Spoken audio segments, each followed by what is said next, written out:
Good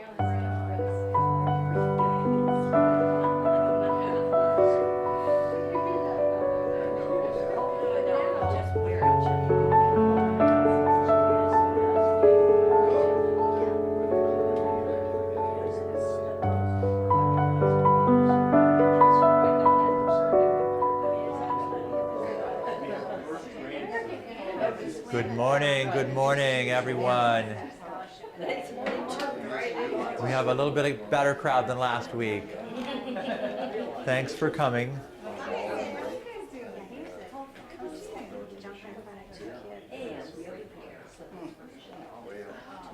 So, this is the end of our 6 weeks class on Genesis, and if we get to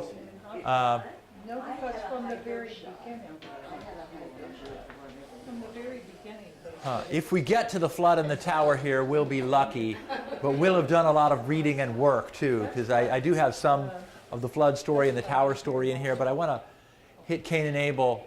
I'd say last week, and really did no slides for review, but oh yeah, I got one slide for review, so we'll just go. These are the things I want to talk about today. So some fascinating concepts that just pop up in the text. And when we last left our heroes, they were getting, shall we say, escorted out of paradise. And there you can see that there's just tiny figures there on the edge of this beautiful garden where the waters go out and flourish the entire earth. It's such an evocative picture. And look, they've got some mean-looking wild creatures here, some little death outside the garden there, this is their fate now, outside the garden, exiled. So it's a tragedy. Depending on how the overall story ends, it may turn out to be a comedy, meaning it has a positive, strong ending. But right now, the story is a tragedy. As we talked about last week, Genesis is the beginning of a search for its faithful servant. So just right into the scriptures here. The man knew Eve his wife, and she conceived and gave birth to Cain, and said, I have gotten a man with Yahweh's help. I have gotten a man. It's a little bit, look what I did. And yet she acknowledges God, but there's some commentary on this later. Again she gave birth to Cain's brother Abel. Abel was a keeper of the sheep, but Cain was a tiller of the ground. Look at the happy family, he said with some dry irony.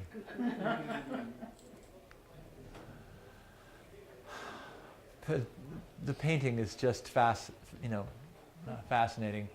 As time passed, it happened that Cain brought an offering to Yahweh from the fruit of the ground. Abel also brought some of the firstborn from his flock and of its fat. Yahweh respected Abel and his offering, but he didn't respect Cain and his offering. You can see it's as if God is fanning the flames of the fire for Abel. And Cain, though he tries to fan his own flames, even the smoke comes back in his face. It's just so in your face, depicting what appears to be going on. This just lays it all out here. Cain was very angry, and the expression on his face fell. Yahweh said to Cain, why are you so angry? Why has the expression of your face fallen? If you do well, will it not be lifted up? If you don't do well, sin crouches at the door. Its desire is for you, but you are to rule over it.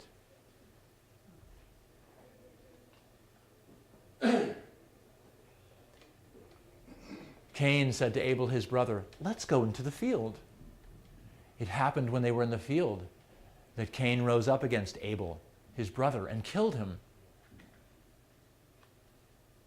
Yahweh said to Cain, where is Abel your brother? He said, I don't know. Am I my brother's keeper?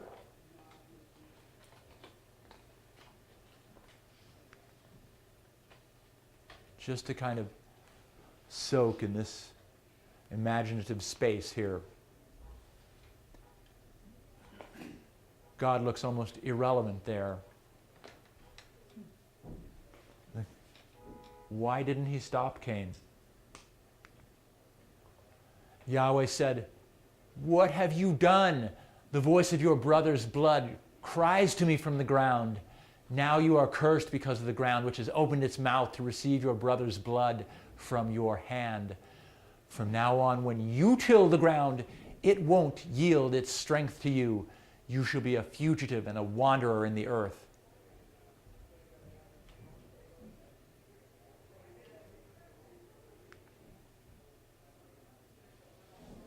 Cain said to Yahweh, "My punishment is greater than I can bear.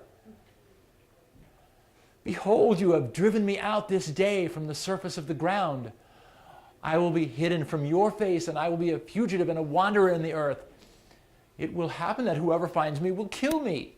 And Yahweh says to him, "Therefore whoever slays Cain, vengeance will be taken on him sevenfold." Yahweh appointed a sign for Cain, lest any finding him should strike him. And Cain went out from Yahweh's presence and lived in the land of Nod, east of Eden. Cain knew his wife. She conceived and gave birth to Enoch. He built a city and called the name of the city after the name of his son, Enoch. This looks like the mark of Cain there. Maybe something follows him, or maybe Cain is marked in some way.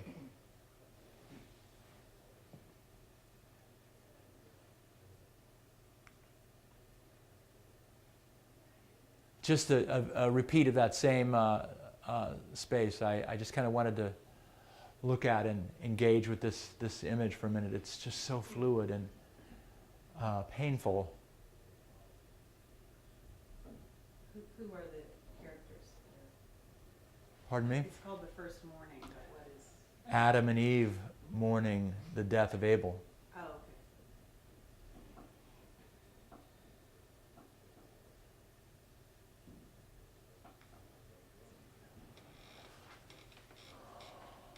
The text just rushes along. To Enoch was born Irad, and then Mehujael and Methushael. And then we get to Lamech. Took two wives.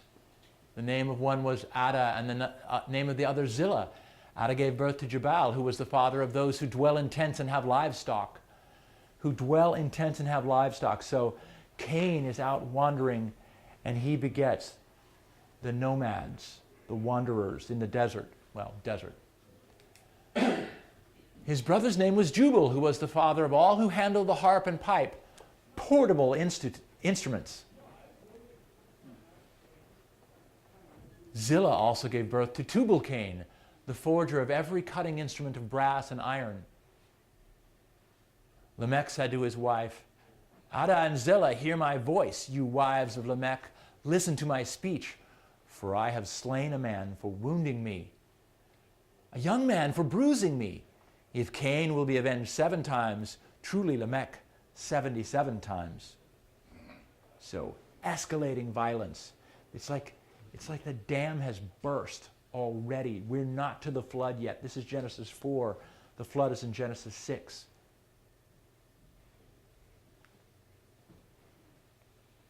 And Adam had marital relations with his wife again, and she gave birth to a son.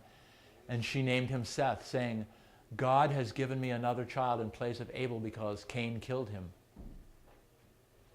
And a son was born to Seth, whom he named Enosh. At that time, people began to worship the Lord. Now, there's a surprising statement. The King James has it.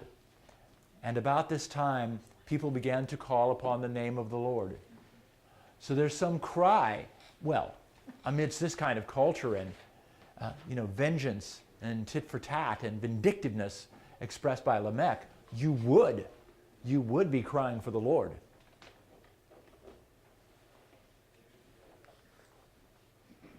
So this word just pops into the text. And, of course, we look at it with our modern definition. What is a sacrifice? So Cain and Abel each make their sacrifices. Well, certainly an act of offering to a deity something precious, especially the killing of a victim on an altar. That's one of the classic definitions. There really was human sacrifice practice for millennia. Something offered in sacrifice. Of course, a long tradition of other kinds of sacrifices, grain, wine offerings, which might be a libation, the first fruits, doves, animals. The destruction or surrender of something for the sake of something else. We all make sacrifices for our children. Yes, my parents made a lot of sacrifices so that I could go to college. Sacrifices. Not just the old ancient things that we know nothing about on the altar that are so primitive and they kill things. Not just those, but what we do. Take your medicine. Yeah, I don't. That's hard medicine. That's some hard medicine to take. But you take it because it's good for you. It will go well with you. Loss goods sold at a sacrifice, or the baseball term. So I'm just thinking of sacrifice. Those who shed tears as they plant will shout for joy when they reap the harvest. The one who weeps as he walks along carrying the bag of seed will certainly come in with songs of joy, carrying sheaves of grain. Why would they be sowing in tears?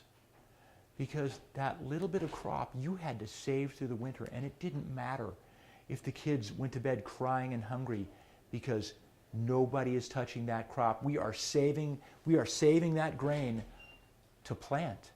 Because we don't save that grain now, that it's going to be hard later. It's almost as if to say, what we held back is our only hope. You have to sacrifice now in order to create space for yourself, health for yourself, life for yourself in the future. What an image. Sowing in tears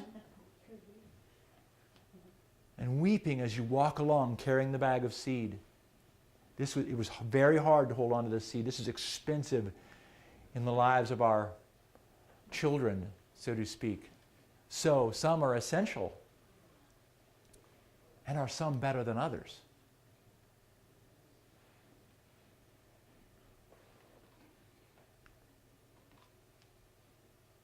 Why would a better sacrifice change things? It's that transaction in existence. The more you give up, you risk more in order to gain more. That's the way of life. But of course, it takes someone who thinks about the future to do that, which is what Genesis 1 was the discovery of time. Genesis 2, the terms of the garden. We'll do more review on that. I'm getting ahead of myself.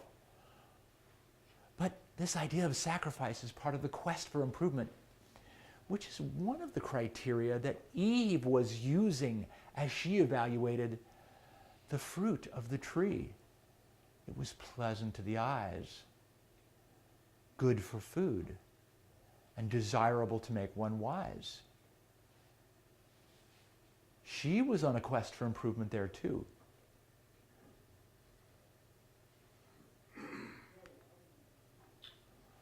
Okay, now this guy. Okay, good question. Sure. No, not a question. I'm sorry. I just an observation.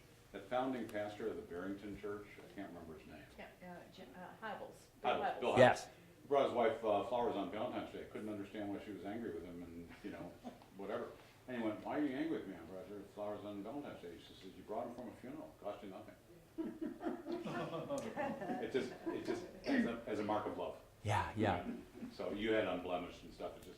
Yes. I'm sorry. Okay, no problem. So this is a surprising expression.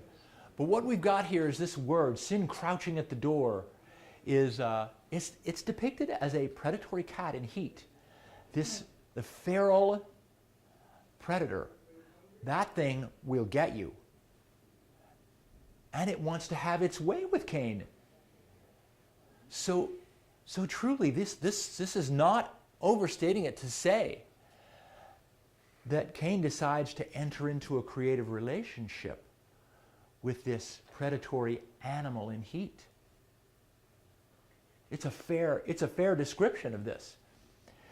So it sounds like mere murder, which you would kind of lighten up and think, oh, it's just homicide, but it's far worse than that. It's the same kind of things you hear from mass murderers like the Columbine killers or the young man in Florida that just go wild. It would be better if they didn't exist, and I'm going to take control of that. I'm going to put my hand on that one. But this is a surprising turn in God's, what is it? This is not an interdiction of Cain, because he doesn't actually stop Cain. But so God doesn't stop the bloodshed. So you say, what kind of God is he? So this is asking the very questions we've been asking this. What kind of God is he? But he says to Cain, you may master it. And another translation might be, you must master it. A lot of translations put it that way, but I put this one here. You may. Mother, may I? Yes, you may. It's the difference between may and can. You can master it. You may. You are permitted to master it. You have the ability to master it. Sin does not rule. We certainly feel like it does.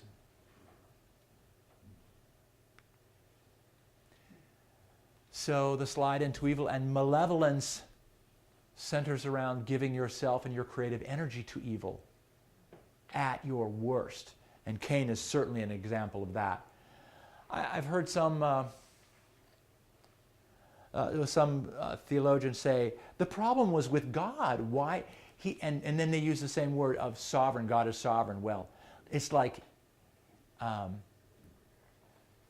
Jacob have I loved, Esau have I hated. What? What is that? What did they do to deserve that? But I think we learn enough about Cain and Abel. Abel's sacrifice was from the first fruits of the fatted lamb.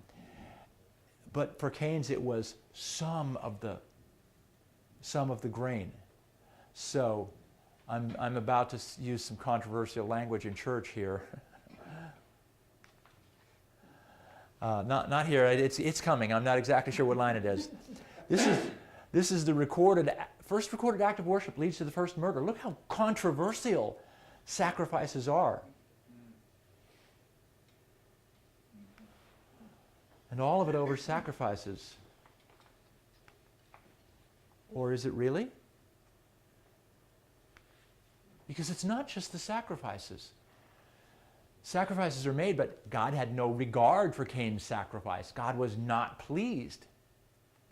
Cain's face fell. Why are you looking down? That's kind of like the direct transliteration of it, direct translation. And he was wroth. He was very angry. The opposite of very good, very angry. Sin crouches at your door. So it's an interdiction there, but it seems failed. It wasn't enough. Although I think this suggests that no matter how bad we get, God doesn't let us go without realizing how bad it is, how bad we are. I don't know. I think that's what the story is suggesting. It's just a possibility. Because there's competition there. We see those Olympic athletes in there. They're so cool, but that's competition between Cain and Abel. Whose sacrifice is better? I've got some ideas on this, and I have this imaginative inhabiting of the story here for us. The Quran would be universally condemned all by itself, but made worse precisely because it's against a brother. Now here's this investigation by God. The just judge does not rush to judgment. There is an investigation. We've seen that with Adam and Eve. The who, what, when, where, and why questions. I think he misses one of those, but it's a thorough investigation. And even with Cain, even if God knows what's going on, Cain deserves an investigation. Due process. God expresses the anguish of the ground itself. The voice of your brother's blood is crying out to me from the ground. Cain's response is a denial of knowledge. I don't know. We've been talking all about knowledge, the tree of knowledge, good and evil. Clearly, it's a theme through these first 2 chapters. And I'm suggesting it's bound up with the tree of life and how you use knowledge, whether you exploit knowledge, that's how you live. Denial of knowledge, when he knew darn good and well where his brother was and what had happened to his brother. He declines responsibility. Denial. Contrast to Adam and Eve in the garden, who confessed, the woman you gave me, she gave the fruit to me and I ate. Confession there. And then she was a real stand-up guy saying, the serpent beguiled me and I ate. Yes, confession. No confession here. But there's unexpected mercy here. He doesn't die straight away. He gets this mark of protection, as if to say, you're going to have a miserable life, which may be a worse punishment. And then he grieves over it. Whining, crying, Cain's lament. Wandering homeless, worse than nomadic. And yet, he goes out and builds cities, which suggests the kind of places cities not are, but can be. Again, the ground takes another hit. The very name Adam is from the ground. So, and then when Adam is cursed in the garden, well, we say that, but I say that, it's strictly not a curse. The ground is cursed. So if Adam is being judged by God, the curse glances off Adam and hits the ground because he is from the ground. The earth herself cries out, ugh, I've been hit. Straight out of Romans 8. And the whole creation waits and groans in travail with us until now, waiting for the redemption of creation. Okay, so now I've got this story of Cain, just trying to look into the answer to this question. He's angry. Why is he so angry? So let's say you're fresh out of paradise. You thought things were great, and they were, but you're not in that place anymore. And you've gotten a promise that through you, one will come that will defeat the deceiver, the one who tricked you, the one who got you here. He will crush the head of that deceitful enemy, the one who was responsible for your fall from that paradise. Why not this one? Cain, our firstborn, he's so strong and beautiful. Hardy, quick, dexterous, and bold. He's all those things. He learns so quickly. He seems to be the one. Plus, he's our firstborn. Did God not tell us our children, one of our children would defeat the evil one? So all of his life, Cain is freighted with these expectations. Well, then we get this surprise. Oh, there's somebody else. There's a brother. Oh, there's a name for you. Breath, evanescent, ephemeral, here 1 minute, gone the next. But Cain is the oldest, so he's taller, stronger, smarter, way ahead of Abel, at least for a while. And Cain is Abel's mentor, his idol even. But one day, Abel surpasses Cain. And another he surpasses Cain, and someone sees. Plus, Cain's sacrifices don't seem to bring the results that he would like for them to have. The ground seems particularly resistant for him, recalcitrant, at least maybe spiteful. People don't seem to be putting their trust in Cain anymore.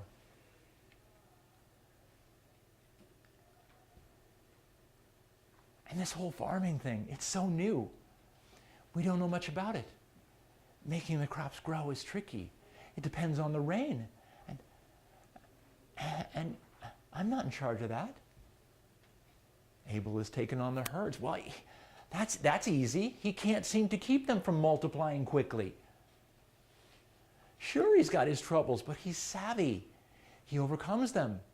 He's winsome. People like him.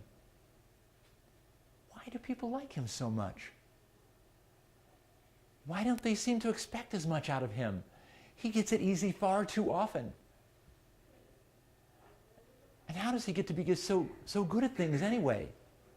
Why do people like him so much? What has he done to deserve all that? I'm the one that bears all the weight of hope and responsibility around here. And even though things aren't going so well, I can turn them around. I'll get the hang of this harvest and crop and do better next year. But the next year isn't any better. What's wrong here? I'm not doing anything wrong. What have you got against me? Why aren't my sacrifices being honored? I've worked hard. My brow is sweating. Where are the crops? Look, all I've got is this crappy crop here. I didn't get enough rain, or I got too much.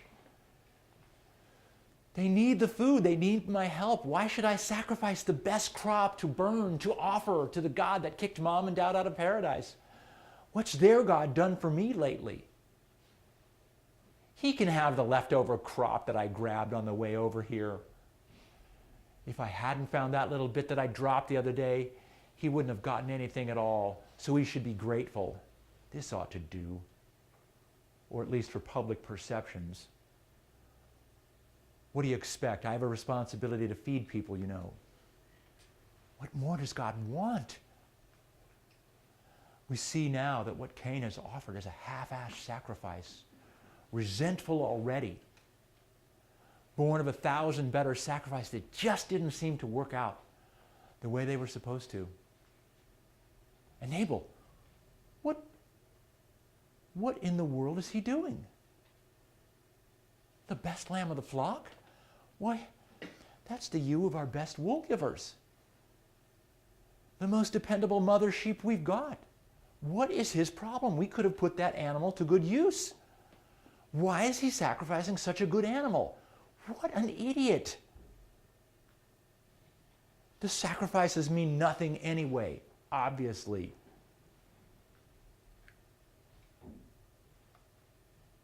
You are not the shining one anymore. And one day someone speaks against Cain and says something like, it's not going to be Cain that turns this tide with the deceiver. Cain can't even bring in the crops, and no wonder he doesn't even make a proper sacrifice. He just doesn't give a damn. You can't depend on him. And then, but look at that Abel. He's the man. He can turn things around. Just look at how he handles the flocks and herds. And he makes the right sacrifices too. If it comes to dealing with the deceiver, we can count on Abel. I'm all for Abel being the new sheriff around here. So now Cain perceives the change. He will not be the deliverer, and now he has no respect. Oh yeah? Who thinks that Abel will be any kind of savior? I'll show them. Oh, so I'm not the shining one anymore? I got your shining one right here. I'll show him. I'll show them all. And then there's deceit. Premeditated. The very definition of the word premeditation. Ambush. Bloody murder.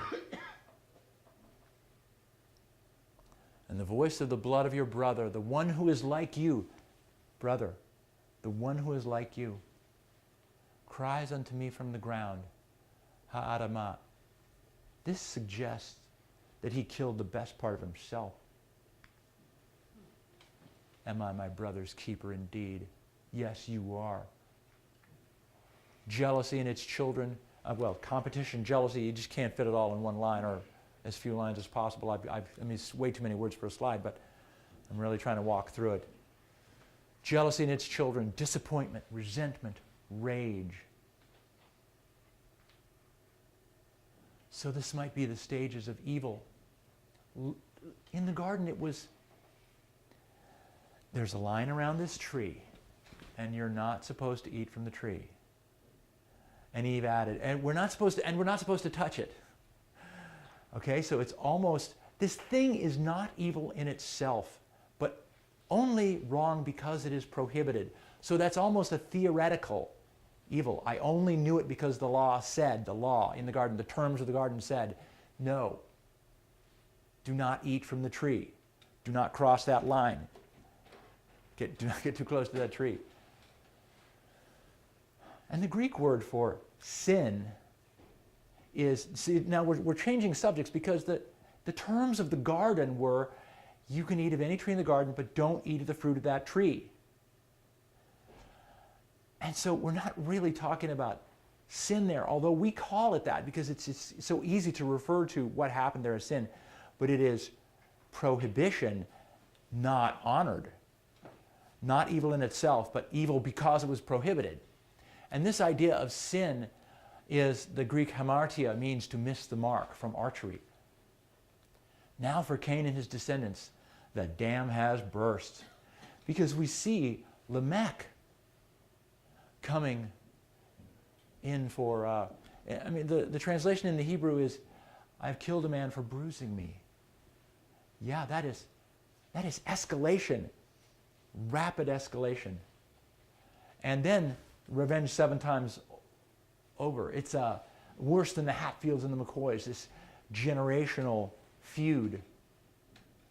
Tubal-Cain now and his descendants, an artificer and instructor in forging bronze and iron. Now, why would somebody be doing that? Those are obviously engines of warfare, tools of violence. So things get pretty bad pretty fast with Cain. But then there's this lifting.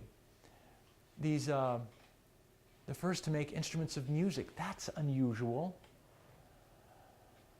So not all social gatherings are evil just because Cain founded the city. Because the Hebrews, or many, pick up the instruments of music and use them for worship. So they are multi-purpose and not evil just because they came from this line. And we might call them the arts and sciences. Musical instruments and forging in bronze and iron. This is Tubal-Cain. Just a moment to kind of imaginatively inhabit this. So there's this strange passage now, right after Cain and Abel's story. The Nephilim. These were in the earth in those days, and after that, when God's sons came into men's daughters, and they bore children to them. Those were the mighty men who were of old, men of renown. And Yahweh saw that the wickedness of man was great in the earth, and that every imagination of thoughts of his heart was only evil continually. So later in the Hebrew history, we see David and Goliath. So we think Goliath is descended from these giants. This is also, like we said earlier, the Hebrew texts have many nods to mythology and to the wider culture, the myths of Mesopotamia, Samaria, Akkad. So it is a work of its time, but it certainly transcends its time, and it asks all the right questions. And this is just such a chaotic picture, but suggests the period after, like the dam burst with evil with Cain, and these are the actors now that come into our scene. The serpent was loose in the garden, so these guys were loose already.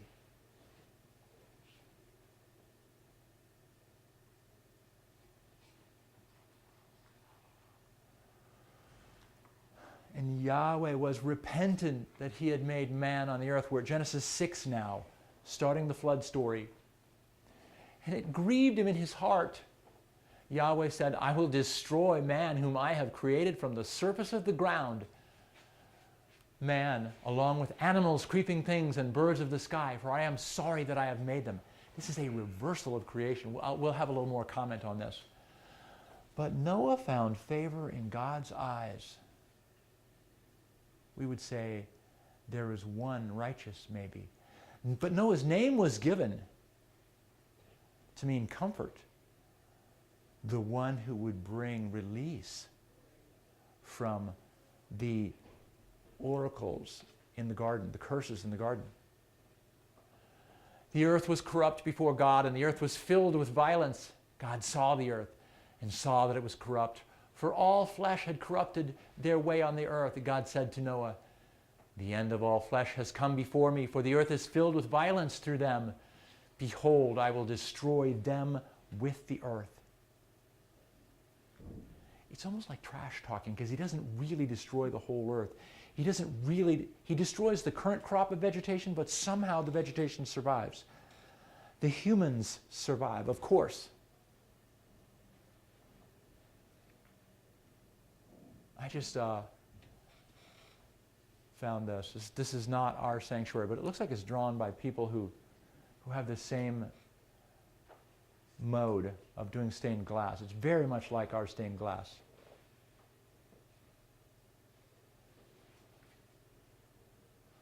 So just to go into this verse a little bit, Yahweh was repented, funny word, that he had made humans on the earth.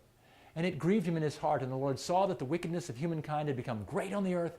Every inclination of the thoughts of their minds was only evil all the time.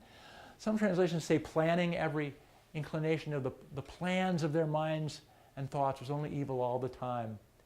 Here's a great quote by Walter Brueggemann, a book that I've just really like. He's also the guy who had that translation or the commentary that I said I didn't like a while ago. He sort of blamed Yahweh. I don't think he caught the hint of the text, so he's not perfect. None of us are.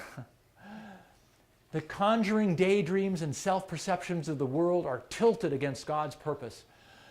God is aware that something is deeply amiss in creation, so that God's own dream has no prospect of fulfillment. With that perverted imagination, God's world has begun to conjure its own future quite apart from the future willed by God. As a result, verse 6 shows us the deep pathos of God. God is not angered but grieved. He is not enraged but saddened. God does not stand over against, but with his creation. Tellingly, the pain he bequeathed to the woman is now felt by God. This story has the seeds of our story of Christ in it. The Creator is the first one to take the pain that he dished out. This is a deep story. Ironically, the word for grieve is not only the same as the sentence on the woman, but is also used for the state of toil from which Noah will deliver humanity. The evil heart of humankind troubles the heart of God. This is indeed heart to heart between humankind and God. How it is between humankind and God touches both parties. Okay, I've given away my next line there. What have the humans wrought with creation? God declares that it is evil. And this is a counter statement of the creation statements. A bookend. Truly, this is a story fitted to the start of the story we've been reading. But it's an inversion. But God's creation, that it is already ruined, sets the stage for the flood to be something other than merely destructive.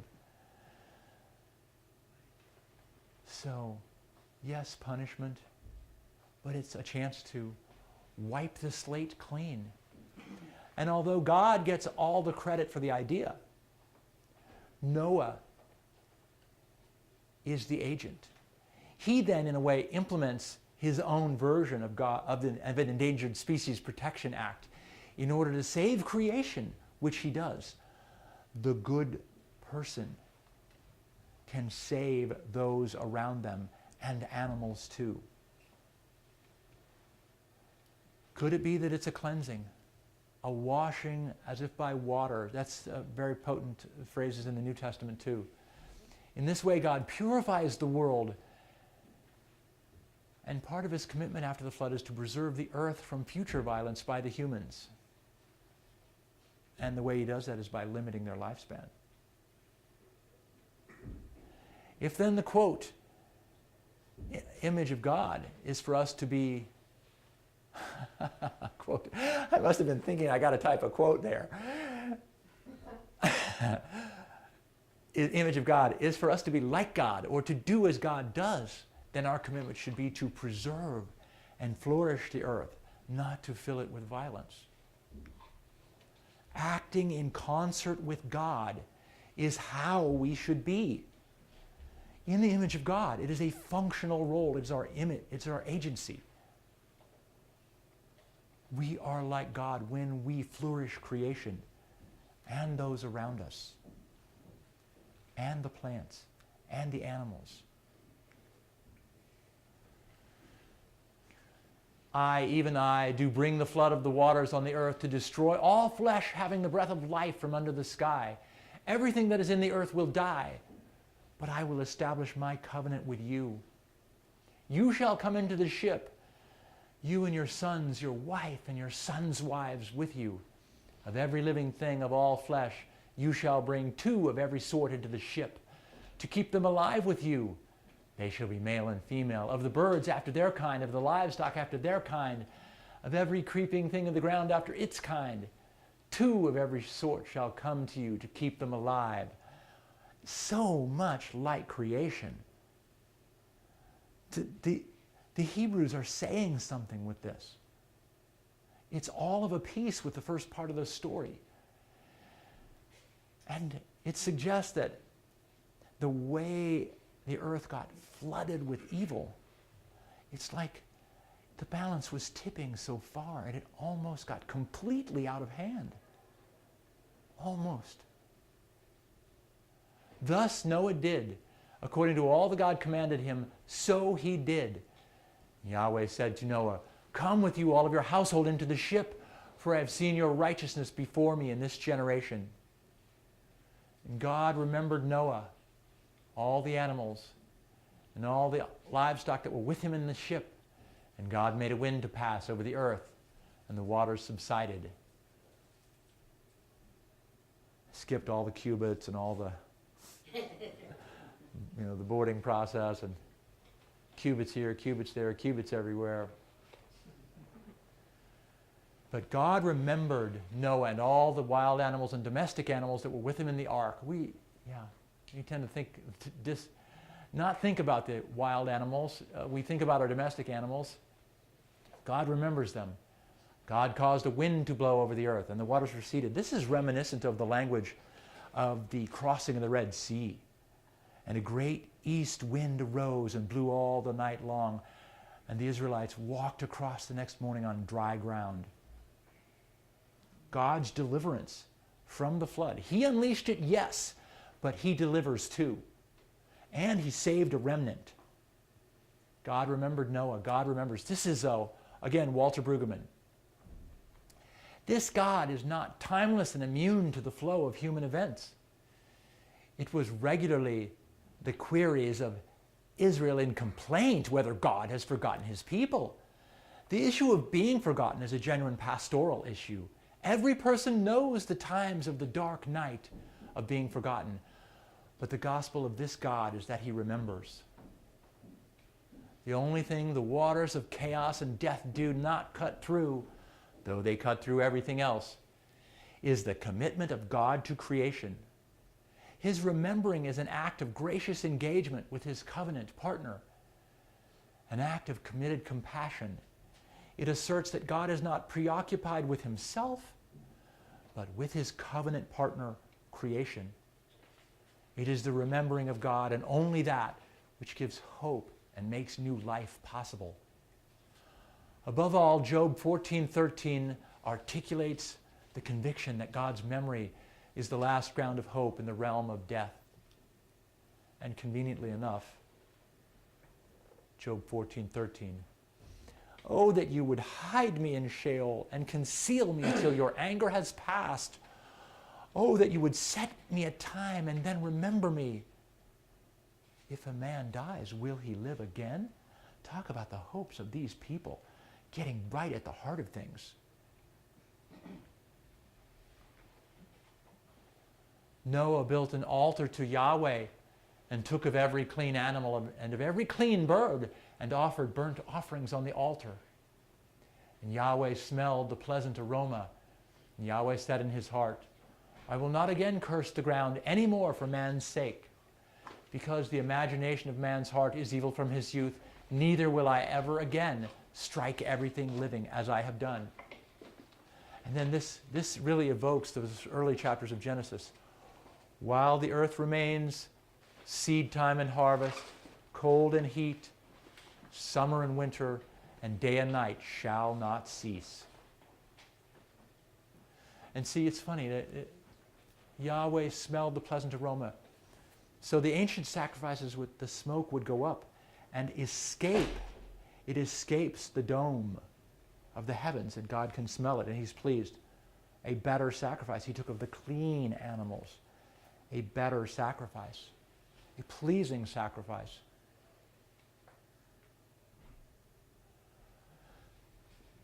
A recapitulation of the blessing of creation and the charge to humankind. God blessed Noah and his sons and said to them, be fruitful and multiply and replenish the earth. Now there's something different here. The fear of you and the dread of you will be on every animal of the earth and on every bird of the sky. Everything that the ground teems with and all of the fish of the sea are delivered into your hand. So you reach for a bird and they jump. Maybe it was different before. Every moving thing that lives will be food for you, as the green herb. No, so this is so maybe vegetarians were in the garden, and here we get grass-fed beef.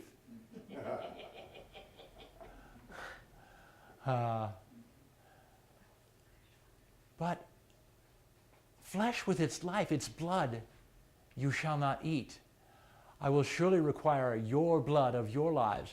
That's a funny insert. At the hand of every animal, I will require it. I just don't get that. I haven't looked closely enough into this to really get the flow of what's going on. At the hand of man, even at the hand of every man's brother, I will require the life of him. Okay, so it's like a life for a life.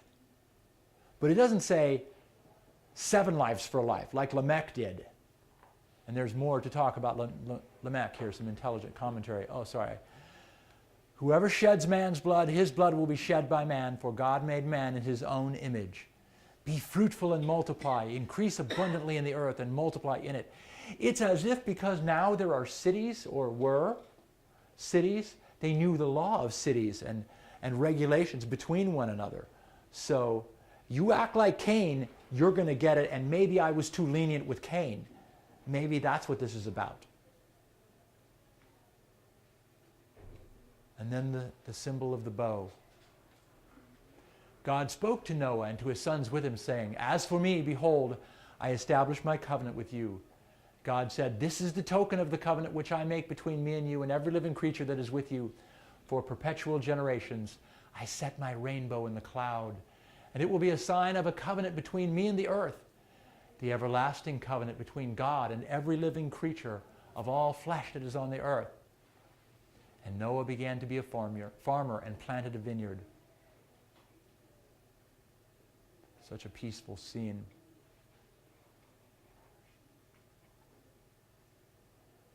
So now, rushing on to the tower.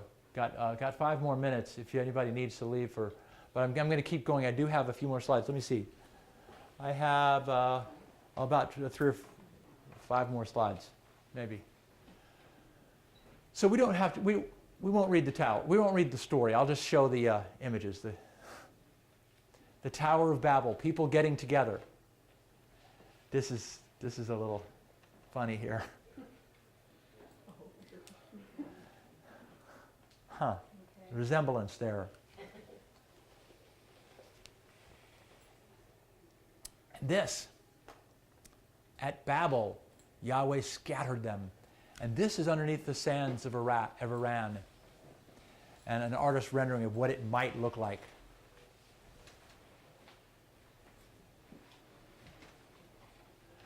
So here's kind of a summary of all we've been going through. This is an aqueduct, an ancient aqueduct. And it's like when there's not much water, it collects here. Come and get it. But it's designed in such a human way, because you can circle around and go as deep as you need to get to the water. And you can go deeper depending on how much you need. It's just it's a construction that allows for humanity to enter in. But so I wanted to start from the center outwards and talk about these themes, summarizing the first 6 chapters. What we have is cosmos, from chaos and dark. Cosmos is the ordered universe. Habitable order, then goodness, blessing, and rest, all from God's Word. The Word of God, the Logos. And we see humans in a carefully prepared garden. The terms of the garden are God's law. There is a prohibition, but it's some kind of limit. It's any limit. Any limit will do. Like Rod said a few weeks ago, any tree will do, as long as it's forbidden. Sin, pure evil is loosed from rage over sacrifice and results. This is about as most economical summarizing as we could do. The broader issue, though, is the terms of existence in society. How will you be with one another given competition, jealousy, sacrifice, results? But now there's the deluge of evil in the world and chaos, which is a flood before God's flood.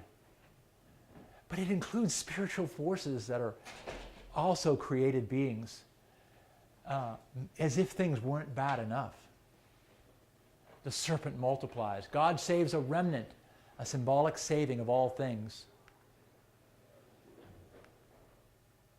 And yet, the decline continues.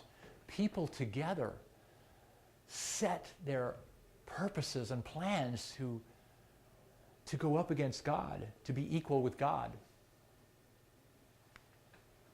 Clearly, more rescue is needed. And more than symbolic rescue. So these are the questions we face. Is it really good? And what is God like?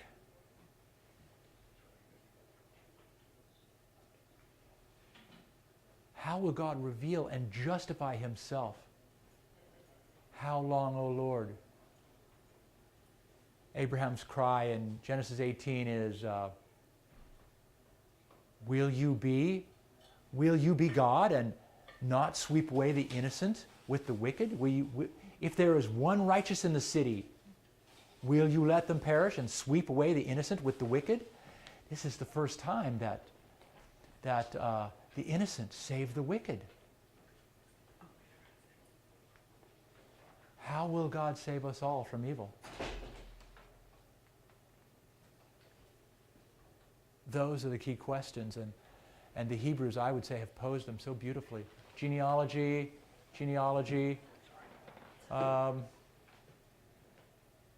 Yeah. That was summary, and then I can talk some about the genealogies. There's, I think, maybe something else here. Oh yeah, look at this. Seth, his name is derived from the Hebrew translated granted and meaning to set in place, expresses Eve's faith in God to continue the covenant family in spite of death. That God has granted, that's what the name means. In contrast to the earlier naming of Cain, Eve now properly credits God alone for giving her a child. The seventh from Adam through Cain and through Seth, each are ungodly Lamech and the godly Enoch, stand in sharp contrast to one another. The former inflicts vindictive death. The latter does not die. Contrasting the two lines.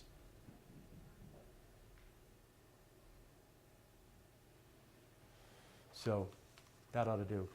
Thank you very much. Thank you.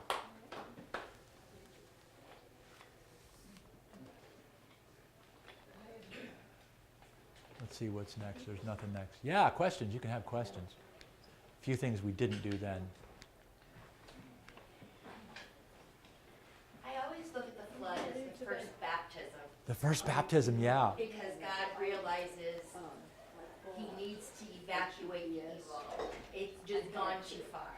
And so he washes the earth and he blesses Noah.